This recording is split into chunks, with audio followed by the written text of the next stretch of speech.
music.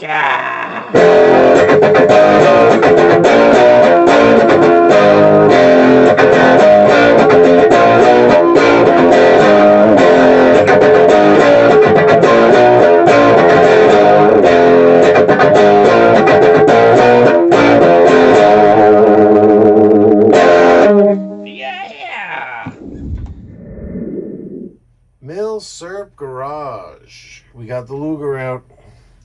It is a special Luger situation because I made a purchase of a 3-book series. We're definitely gonna have to widen out here. Borchardt, the Borchardt and Luger automatic pistol. Joachim Gortz and Geoffrey Sturgis. I know I'm butchering that. And this, of course, is the Simpson Publishing. If you're not familiar with Simpson Pub, we'll get to that. I know you just saw a picture of Luger, and you're like, hey, wait a second, get in there.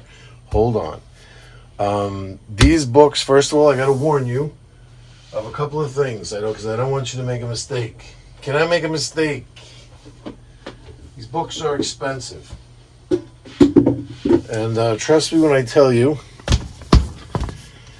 you do not want to get these books by some like fly-by-night purchase where you might save like $20 or something.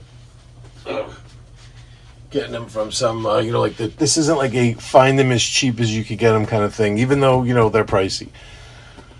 I'm telling you right now that these books are available right now as we speak. Don't know if you're watching this 5 years from now. It might not be the case. They could be out of print, blah, blah, blah, whatever. $300 right now from Simpson Publishing. You could get them on Amazon. If you have Amazon Prime, you don't even pay shipping. And for $300, these things are in your lap. Reason why you want to go that route and not fool around is because it comes with discs. It comes with the whole series of books, these 3 books on PDF. So you can search through for stuff. Because trust me, I looked through these books. I found stuff that I wanted to talk about. And then it took like literally half an hour to find each one of those specific talking points in here because of just the size. So it's hard, for a publisher to, how do you edit a series of books like this with this much information? Don't worry, is this information in there? Is that information in there? Let's just put it this way. When it comes to Lugers, all the information is in here. All of it. It's just a question of whether or not you even need that information. They're going to be telling you everything. And then out of that, you're going to pick what you need. So if you're super casual Luger liker, maybe they're not for you, but if you're watching this channel and you're listening to my gibberish to get your fix on Milsurp guns and stuff like that, you're definitely going to want to deal with them. So here's how to deal with them. They have some kind of eBay store. I wouldn't even go there. Just here's where you need to go. simpsonltd.com, simpsonlimited.com. You could check it out there. I know they have it there for $300. You might pay shipping from them though, but I know I've seen them on Amazon. $300 for the set of books. Comes with the DVDs. Make sure you get the latest. What do they call it again? Is it version? I forgot. I'm drawing like a. I'm drawing like a brain fritz on that. But they have different releases, and this is the latest one. Oh, and here's this is the slipcase that it comes in. Now let me tell you this. That's one reason to get it from Simpson. I'm going to show you the second reason. So this is me here when the box first came. This outer box, like the Amazon box, and then inside of that was a box. I just had to film this as I was doing it, like an unboxing. Truth be told, this was like the original video for these books that I just had to throw out because I didn't even look inside them or do it. Like after having them for a few days and looking through them, I realized I have to make another video where I actually show some stuff or talk about some stuff that's in these because they're that awesome, these books.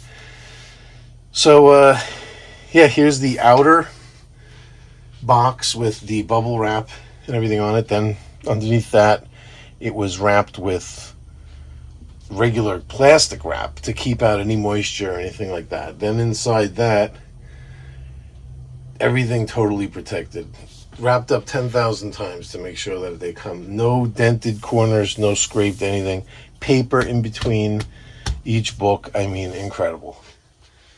And that's how you want to receive nice books like this. Every scratch, dent, folded page, ding, whatever, you want to just do it yourself. It's not like they're going to stay cool forever, but hey, you say at least if you're paying $300 for them, sure, you could pay $250, $260 somewhere else on Amazon, and then the guy, it comes like smelling like the guy's old sneakers or smoke or something, and they're just, you ever get a book from Amazon and it's just in a box with a piece with that, like that pillow plastic in there, and like the corners of the book are all dented and it's all half destroyed? You don't want that with these, trust me. So, all right, where do we go with this? Here's what I'm going to do. I'm going to show you just some cool stuff that I fell upon just checking these books out. So it starts off at the beginning. So each book has this huge table of contents here. And as you can see, the page numbers go all the way up into close to 2,000 here, right? 1860, but this book might only go up to a certain amount. So you don't have to search through all 3 books if you're just using the table of contents for what you're looking for. You just look and you see that it's on page 760, and this book only goes up to 5 something. Then you know that's volume 2. You know what I mean? So that's nice that it has the same table of contents for all 3. But I mean, look at this. You want to say that they're not talking about everything? A couple of interesting things that I fell into here that users of this channel would think that's interesting. So apparently, at some point, there was a where am I going? What is that? What is that right there? No, that's not the one that I wanted to. Yeah, this is the one that I wanted to look at first. You guys remember the Dreiser? Apparently, when it was in competition, I forgot already who was actually doing it. It was trials. It was in trials. So I guess this was the trials for, suppose it was for Germany. But they were going to decide what pistol to go with, and it was this revolver. I think that they were using already. They were already using this revolver. And they were like, are we going to keep that, or are we going to switch to the Luger or Dreiser? You remember that this was the 32 cal. We just recently did a video on this gun, right? And there's a 9mm version of it that they came out with. It's rare. There's not that many. It was just used in trials. And it was going up against the Luger to see what was going to be adopted.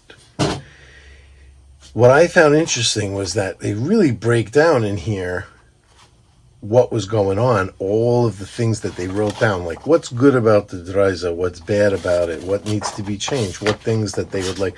So you see there were different versions where each time they were like, you know what, we like it, but we don't like this, this, and this. And so then they would update that, and they would come back with another one, and they say, good, better, but what about this and this? And they kept updating things. And I think if I was reading correctly, they actually wanted... This actually won, the Dreiser. Well, it wasn't this. It was a 9mm version of it. But what's interesting is just reading it and looking at the pictures, they just upscaled it. And it had like a locking... did have a locking block of some type of action that locked it. We could probably, just search YouTube and find videos on the 9mm Dreiser semi-automatic. I'm sure that there's stuff on it up there. But do you remember when we did this pistol? Okay, we had a couple of issues. One issue was feeding issues from the magazine, that it kind of felt like maybe the magazine spring wasn't strong enough. And wasn't this also the gun that ejected the rounds out of the top of the magazine? Was that? That couldn't possibly have been. Hold on a second. I'm thinking maybe that was something different. Give me a moment. That might have been the Bayard, actually. So I was thinking I was going to make like a comparison here, but I think that was the Bayard that did that. That actually shot the rounds out. But we did notice when we were messing with this that the magazine did not seem that sturdy as far as like when the rounds would go in like these feed lips. So it was definitely the Bayard that shot the rounds out all over the place. But this had that similar kind of feel to it. And I thought that was interesting that in here they actually say the walls of the magazine have been strengthened to such an extent that deformation of the upper part of the magazine and any malfunctions caused hereby are excluded. So I thought that was kind of interesting that a lot of the drawbacks from this pistol must have carried directly over to the Dreiser, and that a few of them were listed here. Magazine spring has been strengthened in order to achieve reliable functioning of the magazine. So apparently the Dreiser won these trials. It won. And Dreiser couldn't get it together and produce them fast enough. They were like, okay, we want 100,000 of them. Dreiser was like, yeah, well, about that. We can't. So I think that's what happened. And this is actually what happened why they went with the Luger. So I thought that was interesting. That just poking around, it's so much information even on these trials. Look at all these different things that they tested out with the Luger and everything too. And then here, there's some interesting stuff just on how it functions and how it works. And I thought I was the only one that knew that the Luger was cocked, that you didn't have to pull the trigger and dry fire it, that if you lifted up the action to here and rode the action down, that you would actually decock it. But it's actually a procedure here, which I thought was interesting. And let's get that off there. And what else? What was the other one? Oh, something really crazy. Check this out. Hold on, let me take a book break for a second. And let's go. See, I knew we were going to get into this gun and be messing with it. Let's check this out. We're going to load a snap cap in here, okay? This is a dummy round, by the way. My realistic snap caps. So don't for a moment think that I'm loading the real round. I think I might forget to mention that every now and then, which I shouldn't. And you get a lot of people that are like thinking that I'm being irresponsible, but I check these things every time to make sure. Plus, there's no live ammo knocking around right over here, so I know that. So it's just a bunch of snap caps laying all over the place. So where were we? Check this out. This was apparently a problem. I'll show you this first. Actually, we got the round in there already.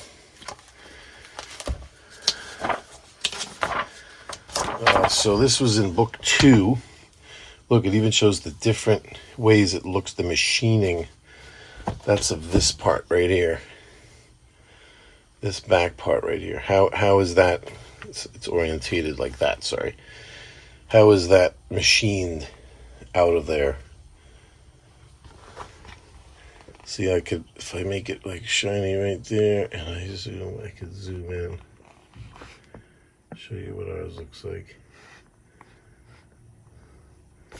So that's what ours looks like there. You can actually see the machining marks. You see that?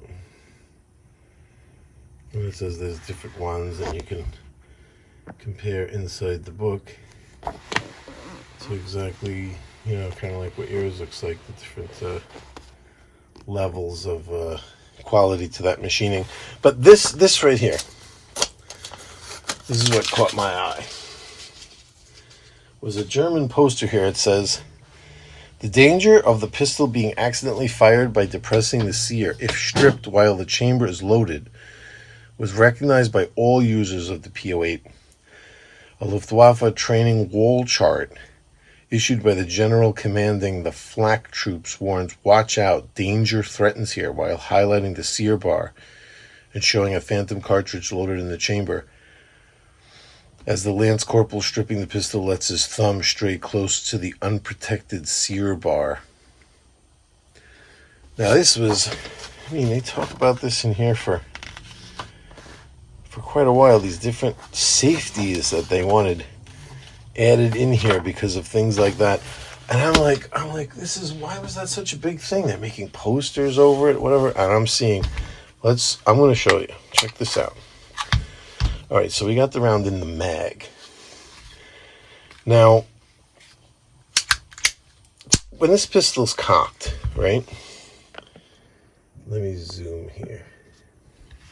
It's got a really weird sear. I don't know if you know how these things work. We'll touch on it a little here. When you pull the trigger, right? If you watch right here, see how that bulges out? That's what pushes out to release the sear.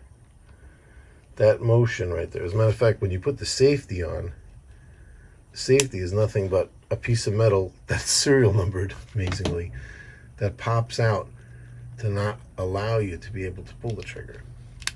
Just doesn't allow that to come out far enough to disconnect the sear there, right? So apparently there was this thing where people that were taking this apart to clean it were going to chamber around a snap cap here now, okay? And what we're going to do is we're going to just imagine that it's sitting here right now and we're going to clean it. So we're going to remove the magazine. The procedure is to hold it in your hand like this. Put your thumb under here. Pull this back far enough to be able to detach that. Then this side cover comes off. Then you could slide the whole action off the receiver. Now what's interesting is this is what they're talking about, that there's a live round in here and you're able to take this apart all together like this. And if you press down here, like where the trigger mechanism would push to have this bulge out, it'll fire. Is that crazy? And that would definitely ruin your day right there. I could imagine this guy's losing fingers, hands, that your palm would be blown apart. I mean, that's crazy. So I thought that was pretty wild. And man, do they break these things down? I had something in here I wanted to show you too, but look at how there's so much going on with these. I mean, they're telling you what this is, what these marks mean. Inside this book, they're telling you everything. They're telling you what all that means. What's going on back here. There were different variations of these cuts in here, and how if this is rounded or squared off right here. I saw they were talking about in there. I mean, I haven't even really delved into this book seriously yet. I'm dabbling, and I came away with an incredible amount of information. So you can embarrass yourself very easily with this gun if you're not sure about how to put it back together. But I think I could do all right if that sits right there, and then I could get that right there, and I could get this side plate in here. I think it's made easier if you see there. There it goes again. Just pushing that is going to. It's probably easier to. At this point, it's probably easier to put in the magazine, open the action. then I think this really, yeah, that goes together easy. See, I remembered that. Pop the mag, drop the action, close the mag. There it is. So one weird thing about mine that's kind of an anomaly is that in 1935, 6, 7, 8, this said S42. And then in 39, it still said S42 here. It was S/42. But then in late 39, they changed to 42. And that changeover happened, you know, like right on my watch right here. So they could be two different Mauser markings. 42 is Mauser markings. But this is pretty common, straight up military Mauser of the day. I couldn't afford anything extravagant because there are extravagant ones of these. So let's. So what did? We looked at 1 and 2. Let's look at 3. Book 3. Zoom out a little bit. I'll show you a little bit about what's on these discs. This one is more like accessories and stuff like that. Because yeah, I did come with a matching. Yeah, these are really cool too. These are like drafting drawings. These are like very exacting. These are literally the plans. This is what, you know, the Americans would want to get their hands on to see what the Germans had up their sleeve. It's like literal drafting drawings. Sick. I want to show you my. Can I get to this? I'll show you the holster. Sorry. It's a little. It's not that big. It's right here. So the holster that I got with it. So like back in the day, this would have been a fortune with the holster. But this one says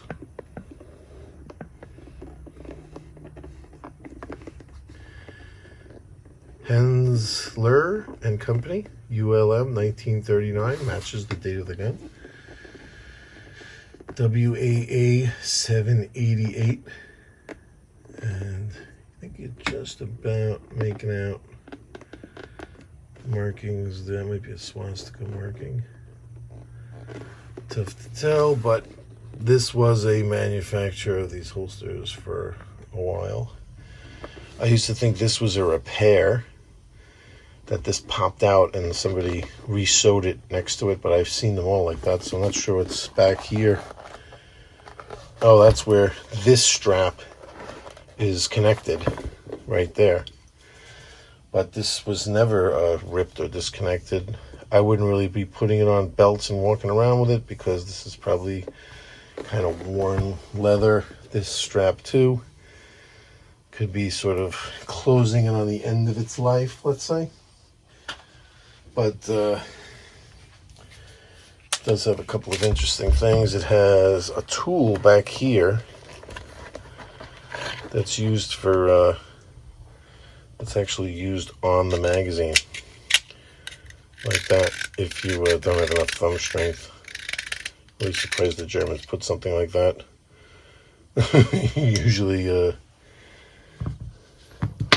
Usually they would expect you to man up. Did I say Russian? The Germans. Did I say Russian? But that lives under there. And then there's this pouch here for your secondary magazine on the side here. That's kind of cool. And that just slips right in here. Look at that. That's nice how it just disappears in there too, but it has the two finger things here to just pull it out nice and easy. That's kind of cool. And how it fits in here is kind of nice too. It's like really snug. It goes in like, it like lives there. And this connects nice. Nice that it all still works and functions. Nice. This is how I bought it, just like that. When it came, I'm not even sure if I knew it had a holster. I think I bought it and wasn't really paying attention when it came like this. I was like, wow. And then it has this here that you would pull to lift it out, so that, you know, didn't struggle with it. Ingenious. I never saw that on another holster. I think only the Germans had a pull cord to lift it out for you. So that's what I got. I mean, the book reviews are weird sometimes. I obviously didn't read this whole thing yet, but it's like, I think I might be 80 years old and still have some stuff left to read. Just the bottom line is, if you're into these things, you don't necessarily have to like own 50 of these guns to need a book like that. You don't even necessarily even need to have one. Just the interest enough. I wouldn't think it's weird if you bought a book like that and you didn't have a Luger. Sometimes people are in a position where whatever's going on in their life, they can't even have a firearm, a handgun, or a firearm at all. And these books can be a nice thing to have to kind of, you know, get over that and be able to still research and be interested, you know what I mean? So let me show you what's going on up here with these discs here. What's nice is it has instructions here first to show you, if you're not that computer savvy, to show you how to go from page to page, zoom up, in and out, how to scroll, how to access certain page numbers, search features, the whole table of contents here. You could click on stuff in the table of contents and get knocked right over to the page. Here's how to search stuff, search forward, search backwards. They give you a nice little, you know, a nice little breakdown here on how to do that. And here is the book itself, done like this on PDF. Let's skip ahead a bit myself. And this is definitely pretty awesome to have this totally digitized page by page to be able to search for what you're looking for. And this is a good reason to buy this book direct from Simpson to get stuff like this. So that's that disc. And let me show you the other one. So this is disc 2. This is like a documentary here. Story of the Luger.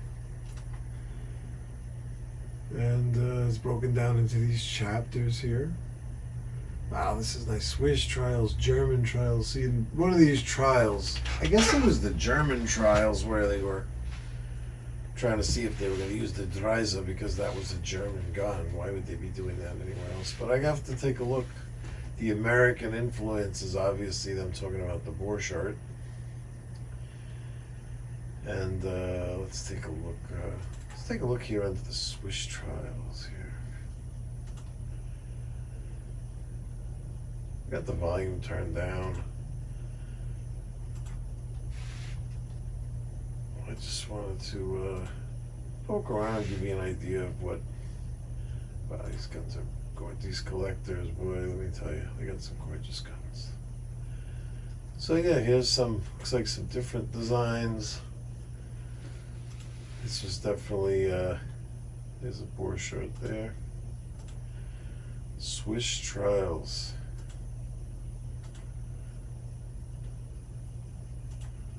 It's amazing back then, all these different models competing.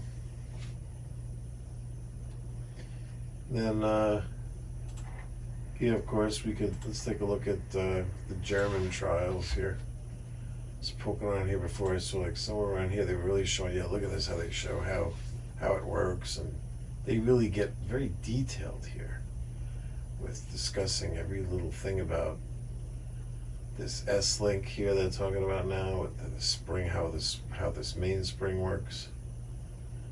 Because this was changed. This was originally like just a leaf of metal and wasn't as good. I think this might have been Luger's big change here was, so the Borchardt was putting in a spring like this that made it really work better. It's the extractor, the ejector is down underneath here.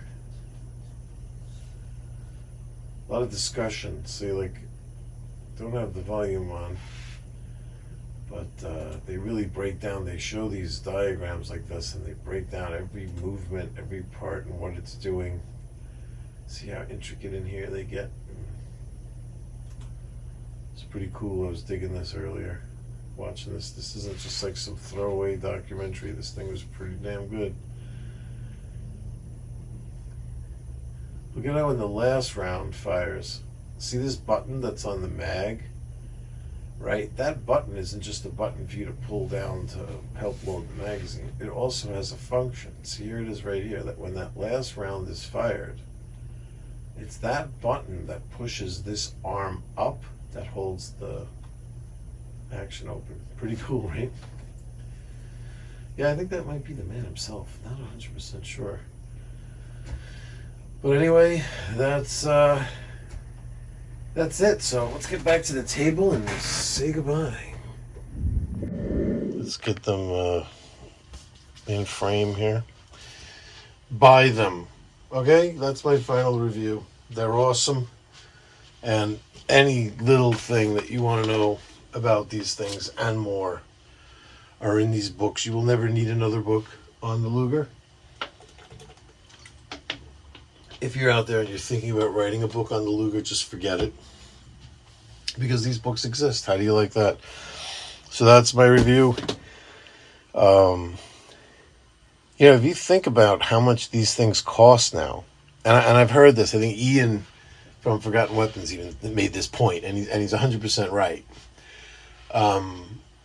With what these things cost now, paying $300 for books like this to bring yourself up on the knowledge quotient when you're going to like purchase, just to, if you're looking for a specific type or a specific thing, or, these books will help you to be able to identify the legitimacy of exactly what you're looking for and what you're buying, and will more than pay for themselves if that's how you look at it, because these guns are in the thousands now. You know what I mean? So buying a $300 set of books with this much information is it's a must if you're looking to buy even one of these and you want it to be a certain way. If you're like, I want it to be from this era, I want it to be this to be original, I want that to be, then these books will show you exactly in the serial number range what kind of things you should have. That's how they break it down. They go, in this year, they change this, they change that. All the little modifications that they made through the years, and which manufacturers did them this way and which manufacturers did them that way. It's crazy. It's crazy.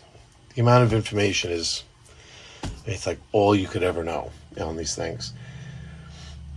So if you're out there in the market to buy one of these books are a must. And that's that. See you all next time. And enjoy. Stay well. Yes.